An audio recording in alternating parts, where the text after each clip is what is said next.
Have you ever picked up your phone for just a moment, only to realize 40 minutes had disappeared? Maybe you opened it to reply to one message. Maybe you wanted to check the weather. Maybe you told yourself just one quick look. But one notification became 3. 3 became 10.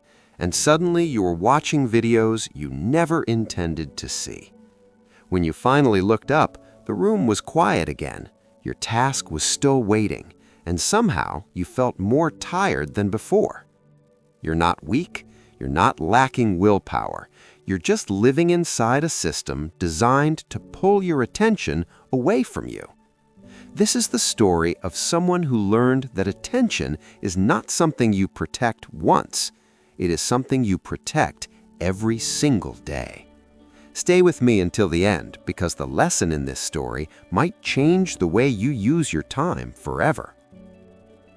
In a crowded modern city filled with cafes, offices, and glowing screens, there was a 27-year-old designer named Daniel.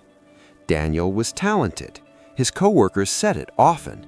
His ideas were sharp, his creativity was obvious. But there was one problem. Daniel could almost never finish anything without interruption. He started projects enthusiastically. He brainstormed exciting concepts. But somewhere in the middle of every task, his focus disappeared. It happened quietly. He would begin designing something important. Then his phone buzzed. A message from a friend, a notification from a news app, a social media alert. Just one glance. 2 minutes later, he was reading comments. 5 minutes later, he was watching videos. 10 minutes later, he had forgotten what he had opened his computer to do. Daniel told himself it wasn't a big problem. Everyone was distracted these days. But slowly, the consequences appeared. Deadlines became stressful. Work took longer. Ideas felt harder to complete. Not because Daniel lacked skill, because his attention kept getting broken into pieces. Every evening he promised himself the same thing. Tomorrow, I'll focus. Tomorrow, he would silence notifications. Tomorrow, he would concentrate. Tomorrow would be different. But tomorrow always looked like today. One afternoon, after missing an important project deadline, Daniel left his office early. He walked into a small neighborhood cafe where he sometimes worked. The cafe had something unusual. There was no Wi-Fi, no music, just quiet conversation and the soft sound of cups on wooden tables. Daniel ordered coffee and sat down with his laptop. Across from him sat an older woman with a notebook and a pencil. No phone, no laptop, just writing, slowly, steadily. Daniel noticed something strange. She had been writing when he arrived, and 30 minutes later, she was still writing, not checking a screen, not pausing, just working calmly. Eventually, she looked up and noticed him watching. "You look like someone fighting with his phone," she said gently. Daniel laughed awkwardly. "Is it that obvious?" The woman nodded. "I've seen that look many times." She introduced herself as Miriam, a retired editor who spent most afternoons writing in the cafe. Daniel didn't mean to talk long, but somehow the conversation unfolded naturally. He told her everything, how he tried to focus, how he started tasks but drifted away, how hours disappeared without him noticing. Miriam listened carefully. Then she closed her notebook. "Do you know what attention really is?" she asked. Daniel shrugged. "Concentration?" She shook her head. "Attention is not concentration. Attention is protection." Daniel frowned slightly.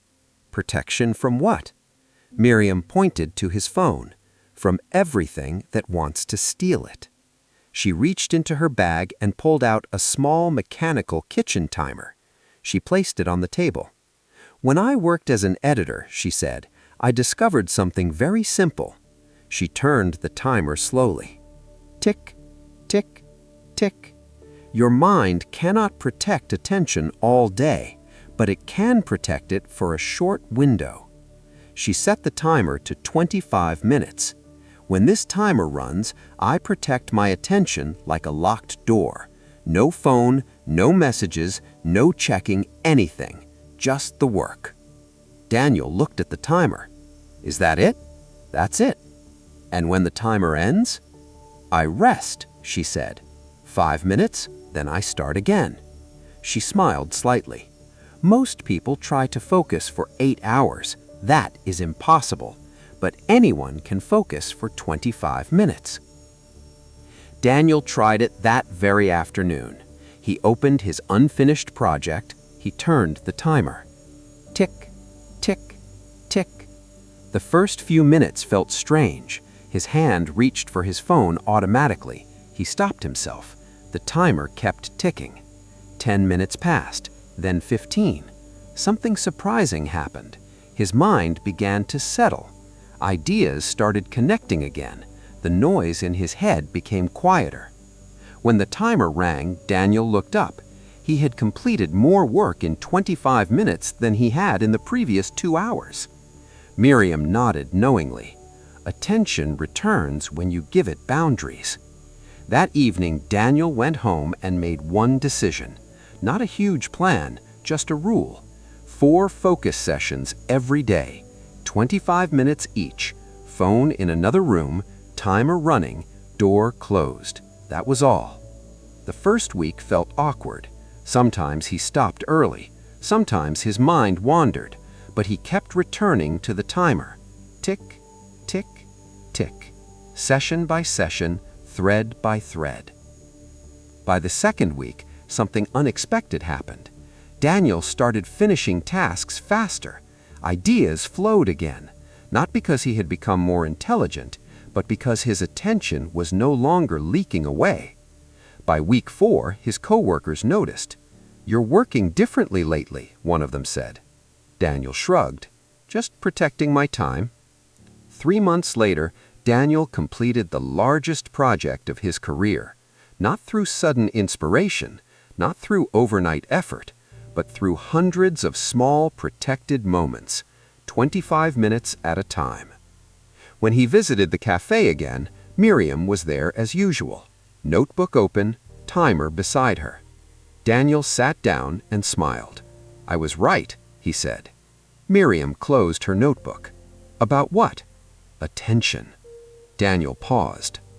"I thought focus was something you had to force, but it's really something you defend." Miriam nodded. "Exactly."